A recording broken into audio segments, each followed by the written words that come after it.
세 번째로는 마틴 셀리그먼과 류보 머스키라는 행복론자가 행복에 미치는 어떤 변수를 어떤 기준으로 해서 행복량을 표시하였는데요. 이 산식은 행복량은 S 세트 포인트라고 하는데요. 이것은 바로 유전적인 요인을 얘기합니다. 즉 유전적으로 내가 긍정적인 사고를 가졌느냐 부정적인 사고를 가졌는가, 이러한 것들이 행복에 큰 영향을 미친다는 것입니다. 세트 포인트가 무려 50%에 해당하고요. 그 다음에 플러스 C, 이것은 바로 외부적 환경으로서 10%에 해당된다고 합니다. 환경이야말로 우리가 가장 중요하다고 생각하는 돈, 기후, 집, 부모님의 어떤 모습, 이런 것들, 모든 내 주변의 환경, 친구, 이런 환경이 10%라고 하고 있습니다. 그 다음에 플러스 자발성, 이거는 내가 어떤 노력을 해서 행복을 취할 것이냐 하는 내 개인적인 노력을 바로 자발성으로 봤고요. 이것이 바로 40%에 해당합니다. 이것이 바로 마틴 셀리그먼과 류보머스키가 행복론을 연구하면서 제시한 산식인데요. 이것을 살펴볼 때 매우 우리는 의미 있는 내용을 발견할 수가 있는데요. 말씀드린 바와 같이 S는 유전적으로 타고난 요인이며 이것이 바로 50%라는 것이며 이것을 지금 그분들은 어떤 근거로 얘기를 하느냐 하면은, 같은 영화를 보더라도 어떤 사람은 슬퍼하고 어떤 사람은 또 슬퍼하지 않는 그런 경향을 볼 때 이것이야말로 타고난 성정에 의한 것이라고 판단을 한 것이며, 또 다른 환경에서 태어난 쌍둥이가 같은 영화를 보고 같이 슬퍼하거나 기뻐했다는 것에서 바로 이들은 근거를 찾고 있습니다.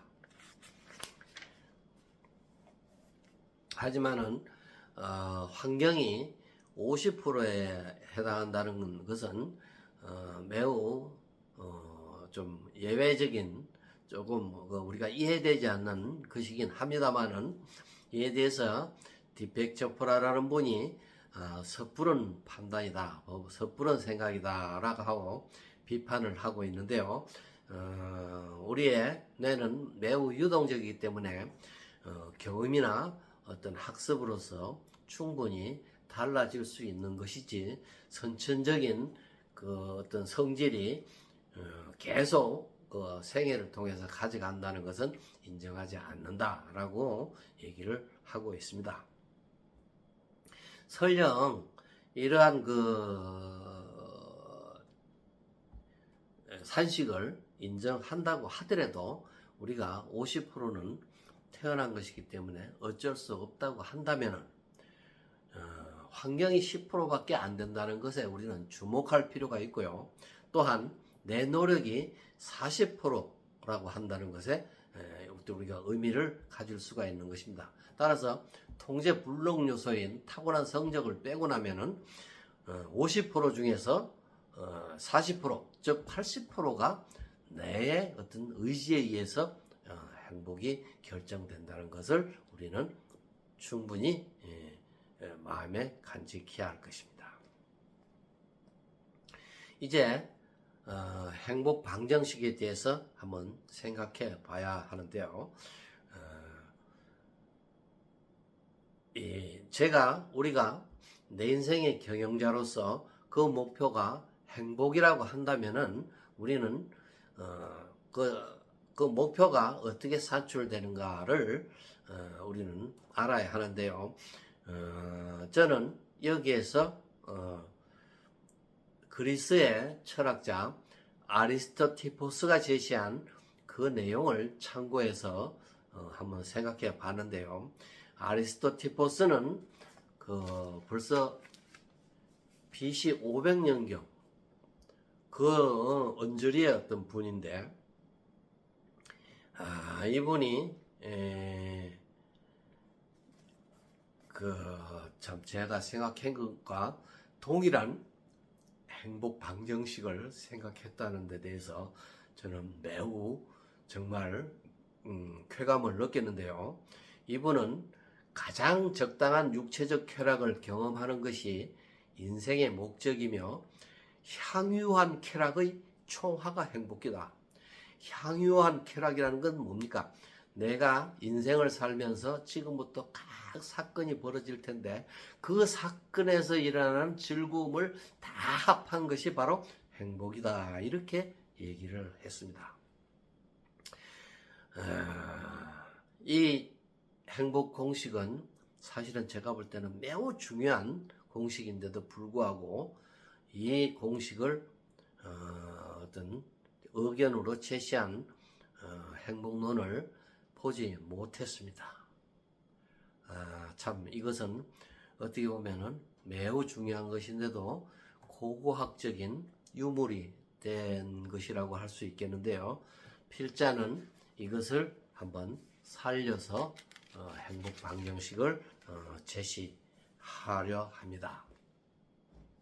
이것은 도표에 나와 있듯이 인생의 행복량은 출생부터 죽음까지의 각 사건의 어떤 즐거움의 즉 어떤 사건이든 즐거움과 고통이 같이 있을 것이니까 즐거움과 고통을 뺀 순차의 총합이다 라고 하는 행복 방정식을 제시해 봤습니다. 각 사건에는 부정적인 마인드와 긍정적인 마인드가 혼재해 있기 때문에 그 차이를 일생을 통해서 합한 것을 저는 행복량이라고 정의하였습니다. 따라서 우리가 행복량이라는 것은 개별 사건이 아니라 전 사건이며 전 사건의 평생을 통한 그 순차를 합한 것이다. 이렇게 정의를 하였습니다. 따라서 이와 같은 여러 가지 내용을 살펴볼 때 행복은 부, 소유물, 명예 이런 지위가 아니라 내 생애 중에서 사건에 대해 내가 가지는 감정인 것이며 그 감정이 긍정적일 때 플러스가 되고 행복량은 증가한다고 할 수 있습니다. 소냐 류보모스키라는 미국의 행복학자는 이처럼 행복은 저 멀리 어딘가에 있어서 우리가 찾아야 할 대상이 아니다. 행복은 우리 안에 있기 때문이다. 진부하고 뻔한 소리로 들릴지 모르지만 행복은 무엇보다도 마음의 상태이며 자각하는 방식이고 우리가 살고 있는 세상과 자신에게 접근하는 방식이다. 이렇게 얘기하고 있습니다. 따라서 우리는 행복을 어떤 행복하기 위한 과정과 결과를 구분해서 생각해 보는 마인드를 가져야 합니다. 따라서 오늘은 행복 방정식에 대해서 생각해 봤는데요. 물론 이 방정식이 산술적으로 나올 수는 없겠죠. 물론 벤담밀은 어떠한 감정의 어떤 크기에 대해서도 지속성, 쾌락의 정도 이런 거를 통해서 어떤 감정의 크기에 따른 어떤 수치적인 그런 거를 제시하기도 했습니다. 그러나 그것은 어떻게 보면은 매우 추상적일 수밖에 없고요. 우리는 어떤 기쁨, 즐거운 감정, 쾌락, 평화 이런 감정을 항상 유지할 수 있도록 마음을 다스림으로써 행복량을 증가시킬 수 있다는 것을 명심해야 되겠습니다.